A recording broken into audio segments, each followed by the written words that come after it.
आज आपको बिहार के एक ऐसे बाहुबली के बारे में बताने जा रहे हैं जिसका किरदार बिल्कुल अजीबोगरीब था।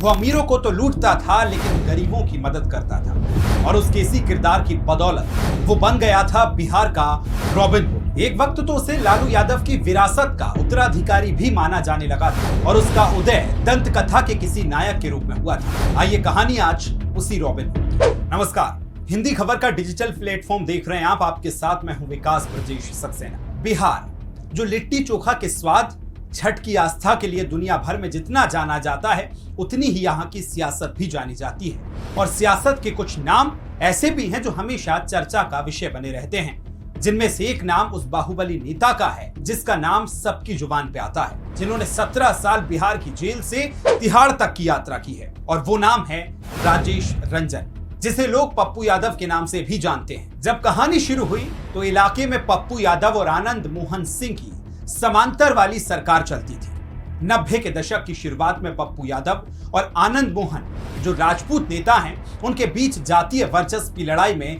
जमकर खून खराबा हुआ था। मधेपुरा में यादवों और राजपूतों के संघर्ष ने न सिर्फ बिहार की राजनीति पर असर डाला बल्कि समाज में गहरी दरार भी पैदा कर दी। यादवों में अपना वर्चस्व स्थापित करने के बाद पप्पू यादव अपने कुनबे में संघर्ष के प्रतीक तो बने, लेकिन समय के साथ साथ उनका राजनीतिक इस्तेमाल भी खूब हुआ। पप्पू यादव बहुत कम समय में कोसी, पूर्णिया, कटिहार, मधेपुरा और सुपौल जैसे सीमांचल क्षेत्र के जिलों में लोकप्रिय हो गए थे और अपना मजबूत नेटवर्क भी खड़ा कर लिया था। एक समय ऐसा भी आया जब बिहार में उनके खिलाफ रेड अलर्ट जारी किया गया था। उस समय पुलिस और प्रशासन पप्पू यादव के पीछे पड़ गया था। पप्पू यादव ने साल 1990 में सियासत में कदम रखा और वह सिंहेश्वर स्थान विधानसभा सीट से निर्दलीय उम्मीदवार के रूप में पहली बार विधायक बने और फिर पलट कर नहीं देखा। वहीं उस समय लालू यादव अपने राजनीतिक जीवन के उत्थान पर थे। उस वक्त जिस व्यक्ति ने उनके मिशन को सफल बनाने के लिए सबसे ज्यादा मदद की थी वो थे पप्पू यादव। इसके पीछे की एक वजह यह भी थी कि दरअसल दोनों, लालू यादव और पप्पू यादव, दोनों दलित पिछड़ों पर केंद्रित राजनीति कर रहे थे।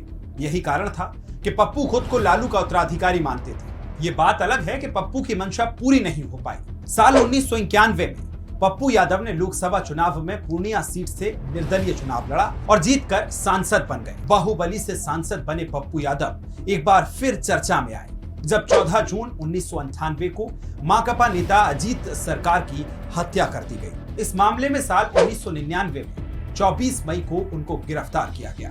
एक बार पप्पू ने अपनी जमानत का जश्न मनाने के लिए जेल के कैदियों के लिए भव्य पार्टी का आयोजन भी किया था।